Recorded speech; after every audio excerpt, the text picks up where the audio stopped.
Hi, my name is Ekaterina, and I'm going to read you a little story today on the subject of botany. If plants had a voice, perhaps they could tell us their story. But the plants do not have a voice, so today I'm going to tell you their story as I imagine that plants might tell it. We are plants. We are many different kinds, and we live all over the world, in the sea and on the land. We are large and we are small. We have lots of different colors: green, brown, red, orange, yellow, blue. Some of us are thorny, some smooth, some are curved, some straight. Some are fluffy, some hard. We live very simply, using air, water, and minerals. For our use of the air, water, and minerals, we pay very handsomely, giving gifts of seed and fruit, shade and moisture. We are born with a sense of duty to perform our job as well as we can, and each of us lives to do that job in the best possible way. We have oftentimes heard human beings as they walk through the woods say, "How lovely it is here! How peaceful are all the plants!" And it's true.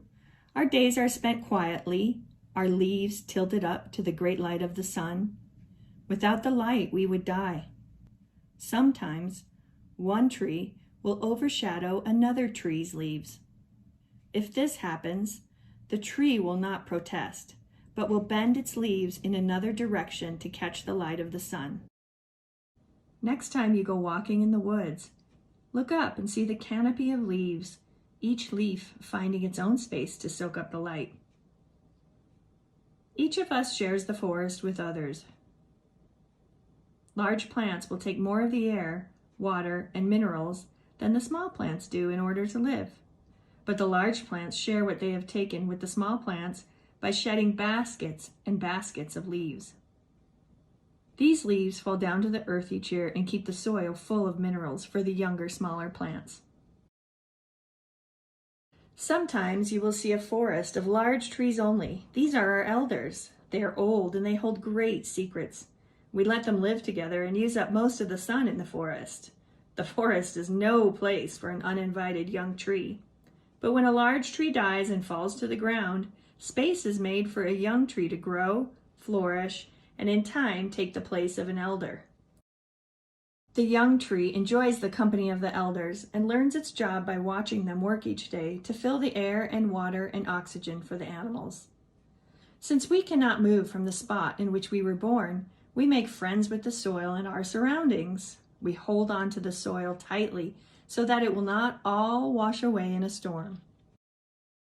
We politely grow around large stones, and if we are smaller and younger, bend away from larger and older trees so as not to crowd them and make them feel cramped.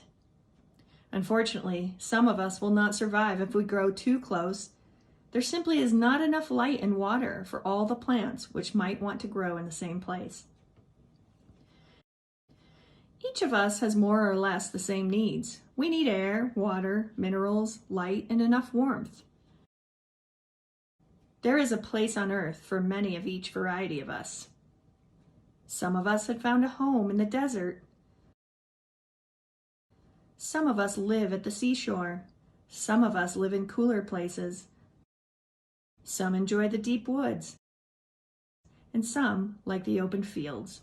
Wherever we are, we live in harmony with the earth and the air, taking what we need to produce a bounty of green leaves, cool air, and shade. Some of us have tricks which we use in order to survive. In times when there is not enough water because the soil freezes, some of us can sleep until those conditions improve. Some of us grow very fast in the increasing warmth of early spring. This is the time before the large trees wake up and block the light. Others of us, like the grasses, we stay underground when it is dry, but when moisture comes, we can put out leaves overnight. The dandelion is one of our favorite tricksters. You can even cut off its head of leaves more than once and it will still live. Many of us begin our lives in the same way. as a seed with a tough, waterproof coat covering some food for the baby plant. This coat protects the seed from harm while it's carried by the wind or some animal. All seeds that we make do not grow into plants. Millions of our seeds are used by the animals for their food. Many seeds drop near where plants are already settled and there's no room for more plants. Sometimes the wind gets the order mixed up and carries our seeds to the ocean where they cannot live.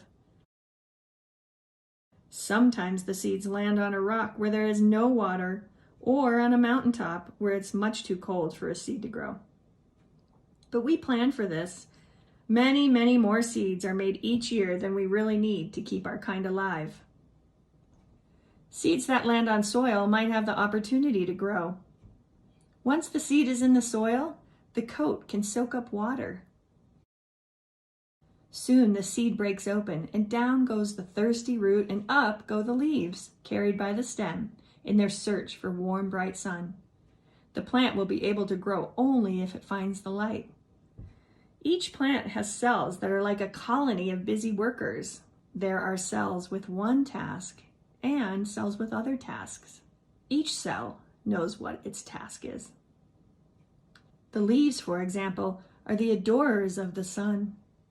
They look only at the sun, for the leaves use this light to make food for the rest of the plant.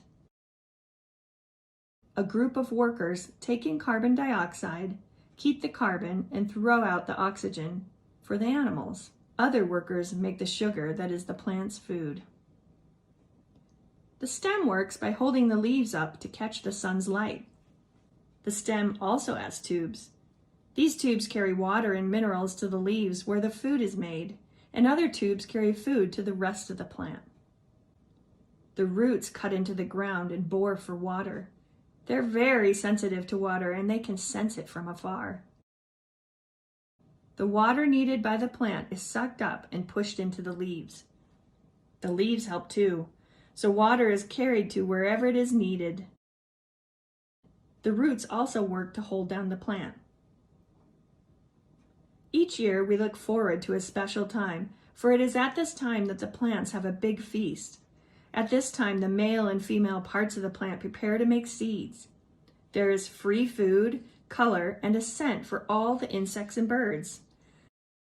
Some of the insects are fussy, so we make colorful landing areas for their arrival. The insects help us make new seeds because some of our pollen brushes on the insect and then the insect carries this pollen to another plant. This pollen fertilizes the egg of that plant. Then the party is over. The scents and colors disappear and we are green again. Workers build sacks of food inside the seed for a time when the seeds must go out into the world. We tell them that they're the pride of our species, and we give each of them a packet of instructions. Each plant has a different way of sending off its children. Some go by taking a ride with the wind. Some go by attaching themselves to an animal which carry them away. Some are eaten by birds who swallow their seeds but later throw them out unharmed. So this is our story, the story of the plants. We're raised, as you can see, with a very special sense of life. Since very few of us are lucky enough to begin growth at all, those of us who become adults prize our lives.